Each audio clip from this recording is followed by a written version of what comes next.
मेरे प्रिय बच्चे, जीवन नियंत्रण चलते रहने का नाम है, जिसमें नए अनुभव और धाराएं जुड़ती रहती है।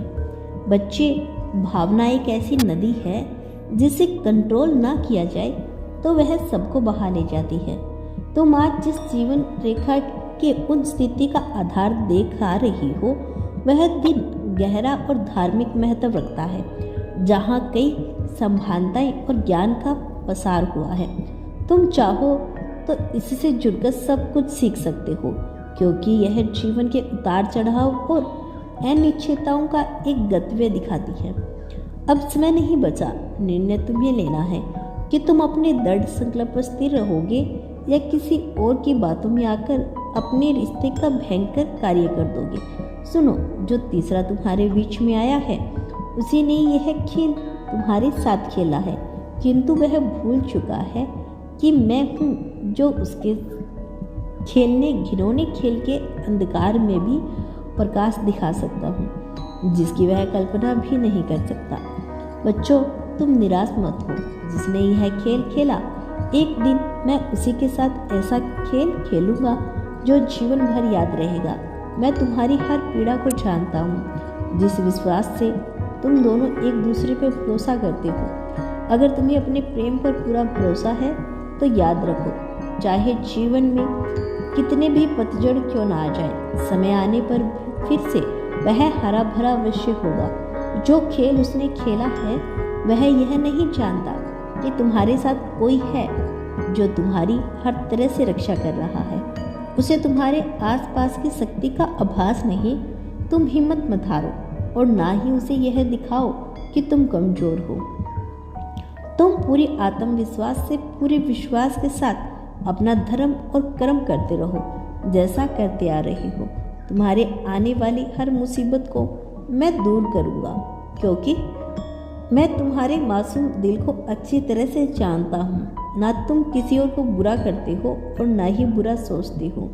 ऐसे मासूम दिल के साथ मैं किसी और को तुम्हारे साथ खेलने नहीं दूंगा। तुम्हें ब्रह्मांड पर विश्वास है तो तुम खुद पर भी पूर्ण विश्वास रखो। चाहे आंधी आए या तूफान, कोई तुम्हारा कुछ नहीं बिगाड़ पाएगा, जब तक कि तुम इस दलदल में खुद को फंसाना ना चाहो। जब तक तुम अपने असली स्वरूप को पहचान नहीं लेते, तब तक यह यात्रा जारी रहेगी। तुम अब स्वयं को पहचानने के मार्ग पर हो और मैं तुम्हें उस अवस्था में पहचानने वाला हूँ जहाँ तुम खुद से पूछोगे, क्या मैं यहाँ हूँ? क्या मैं ऐसा भी सोच सकता हूँ? क्या मैं ऐसा भी कर सकता हूँ?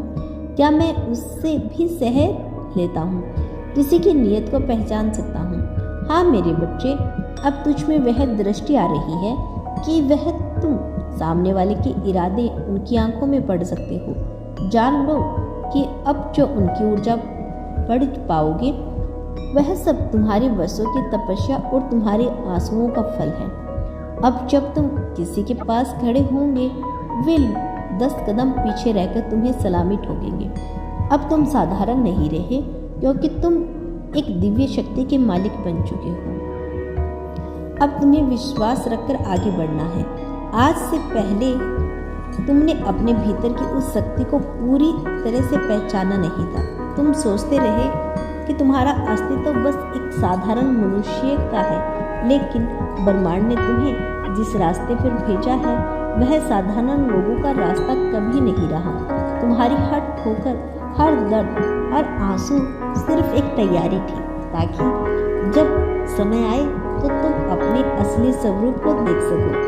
याद रखो, साधारण आत्माएं कभी भी असाधारण परीक्षाओं से नहीं गुजरती। जो कुछ तुम्हारे जीवन में हुआ, वह किसी गलती का परिणाम नहीं था, बल्कि वह ब्रह्मांड की महान योजना थी, क्योंकि ब्रह्मांड जानता था कि जिस आत्मा को वह चुन रहा है, उसमें इतनी शक्ति है कि चाहे तूफान कितना भी भयंकर क्यों ना हो, वह उसे चीर कर निकल सकता है।